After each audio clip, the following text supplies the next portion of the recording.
Welcome back, everybody. This is GRE Bites. My name is Davis, an educator with over 10 years of experience. And I'm Orion, the founder of StellarGRE. We're here to bring you your weekly bite-sized episode on GRE prep and grad school admissions. Please check out our top-rated GRE self-study program at StellarGRE.com and use the codes BITES, capital B-I-T-E-S, for 10% off all memberships. All right, let's get to it. So today we actually have another question from a listener. Hooray! Who sent us an email. It's always fun. Please always send your questions, and we'd love to do an episode on them so you can get a little tailored, you can participate and get a tailored response. So our question from Tony C. today is, my question is, how do I prevent or overcome GRE studying burnout? I've been studying for a few hours daily for the past month. This is more than I've ever studied for any test. Although I'm currently enjoying the time I spend studying, in fact, I enjoy it so much that I listen to GRE Bites while I work out. That's sweet, Tony. I'm glad. I know that comes soon, I will probably experience burnout. Do you have any advice on how to reduce the chances of burnout or what to do when it happens? I think that's a good question, don't you? I think that's great. Yeah. Well, I think it probably is safe to begin with the fact that it's always better to prevent burnout than to try to deal with it after it appears. Like, an ounce of prevention is worth a pound of cure here. It's very difficult to resolve burnout efficiently once it presents itself. So I think our best avenue of approach here is to try to reduce the chances of burnout with respect to studying for the GRE. So let's just start real quick. So what specifically do you consider burnout? What does that mean to you? For me, burnout studying the test is it becomes a grind. I start to lose my motivation and enthusiasm for the work. And this also begins to redound to sort of cognitive consequences, like it becomes more difficult to concentrate, it becomes more difficult to memorize, my recall becomes slower. Everything associated with the test-taking behavior becomes sluggish and more difficult, which obviously is non-ideal with respect to a time-standardized test.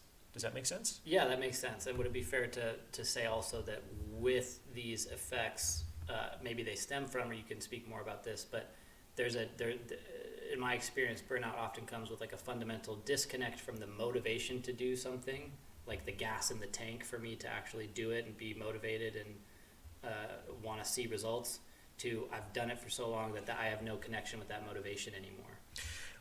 I think that's certainly true within the subjective experience of burnout, what you described. Motivation is tricky because motivation, to me, is kind of more emotional, and emotions sort of ebb and flow. We can't always expect to be highly motivated with respect to a long-term goal, something that might take months to accomplish. Expecting a consistently high level of motivation during that time and predicating your practice on that high level of motivation is probably not conducive to success in achievement. On some level, discipline needs to come in order to compensate for the natural ebbs and flows of motivation. You would agree? I would agree. And so then it would help me to understand, you were saying that the best prevention or the best solution to burnout is prevention. And so for me, it would help to have a framework in place. Yes. Of the time frame in which I'm doing something, of discernible results that I'm shooting to achieve within that time frame. So then everything's in context so that I know my effort over that given time frame is not just going on and on. I'm not just going to be going on and on forever and then subject to the mental idea that like, oh man, this is just never ending. Okay, that's actually a great idea. So I think two very concrete and actionable things that you can do to prevent burnout are, one, give yourself enough time.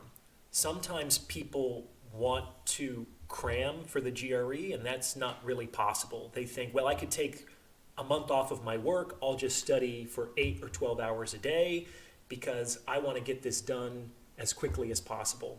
And in general, success in the GRE is not about like knowing certain things, like memorizing the right formulas or all of these vocabulary definitions, so that is part of the process.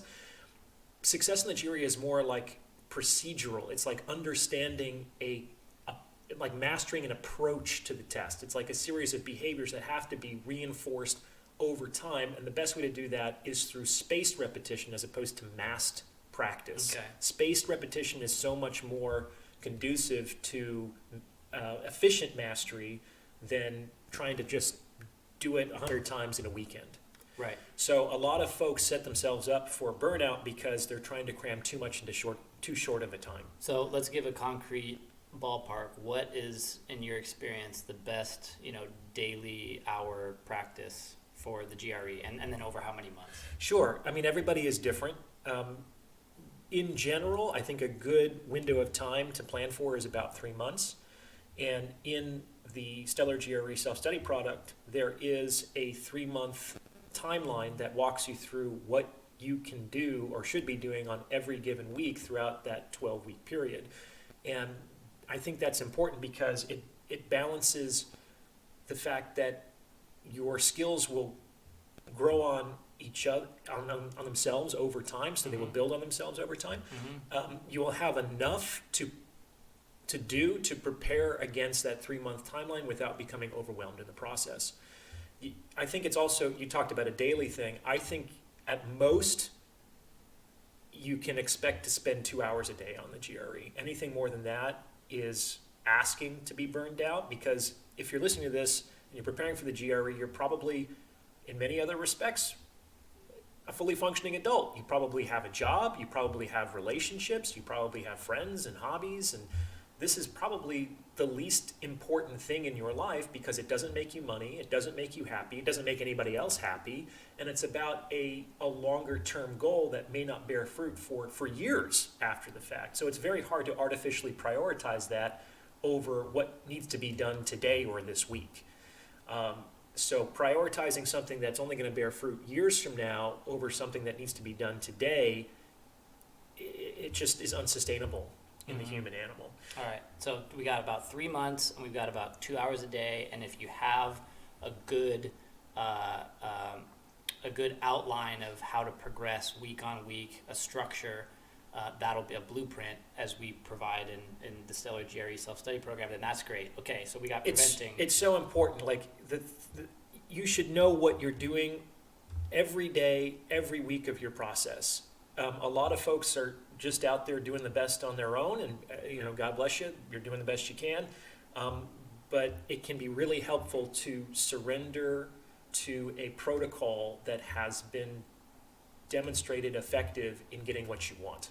And that helps with the mental aspect of like the feeling of spinning your wheels and the grind you mentioned earlier. Because if you have a direction you're going and you have clear checkpoints that you're passing through towards, a complete program that you're, like you said, a protocol you're fulfilling, that can also, be the light at the end of the tunnel. Just like, I'm getting through this. Sure.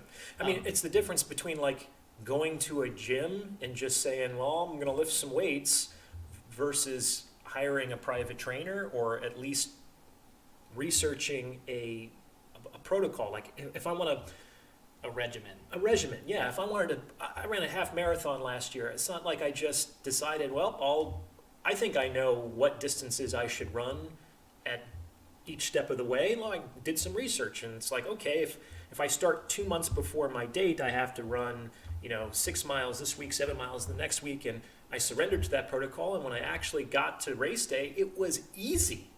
Like it was the most enjoyable long distance run I had ever done in my life because I had prepared appropriately for that. So that's one thing. No, that's great. And so we're talking still about preventing burnout, and you mentioned building on the knowledge of other people, researching how other people have done it to find those protocols, those regimens that have demonstrated over time to be efficient and work well.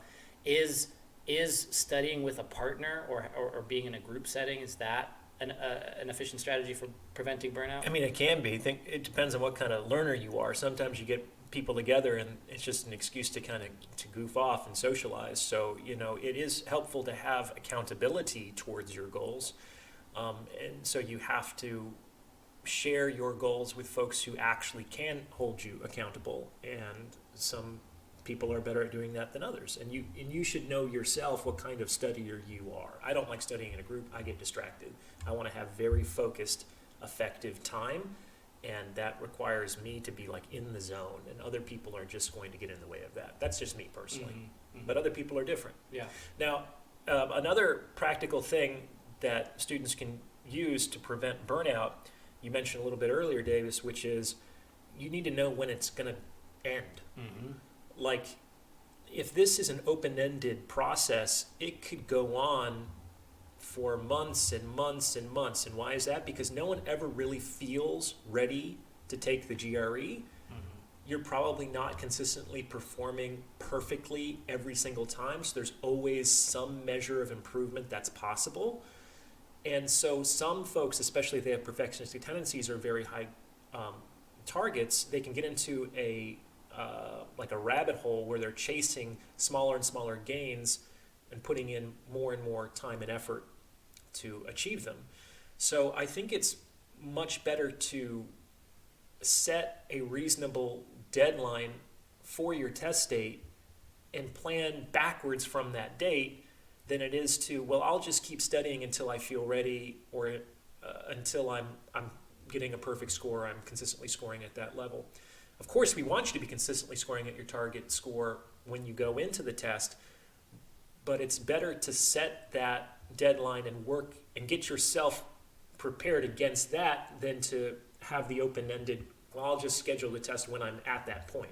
Does that make sense? No, that makes perfect sense. I think that's a really good tip. So we've talked a lot about preventing burnout. I want to use the last time here to address the latter half of Anthony's question here, which is what to do when it happens. Do you have any suggestions for that we can address? Yeah, it's tough when burnout occurs.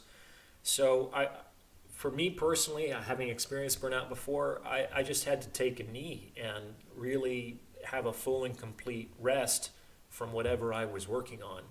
The real the lie that burnout is subject to telling people is that you don't have time to rest. You know, and so it's like forcing you to continue to work even when your mind or your body are screaming for a respite, and that just delays the resolution and it increases the difficulty. So if burnout does appear, I understand that it's inconvenient to your timeline potentially to take a full and complete break from your process, but forcing it at that point is probably like trying to dig yourself out of a hole. It's not going to work. So it will likely push back your timeline to recover from burnout, but that's, in my opinion, preferable to trying to force your performance under very unideal conditions. You're probably not going to get the outcome that you're looking for, which is going to make you feel even more disincentivized and demotivated to continue. So it's sort of like, take spiking the ball in football. You're going to lose your down, but you're going to keep your field position. That makes a lot of sense. And then during that break, like you said, a total kind of step back.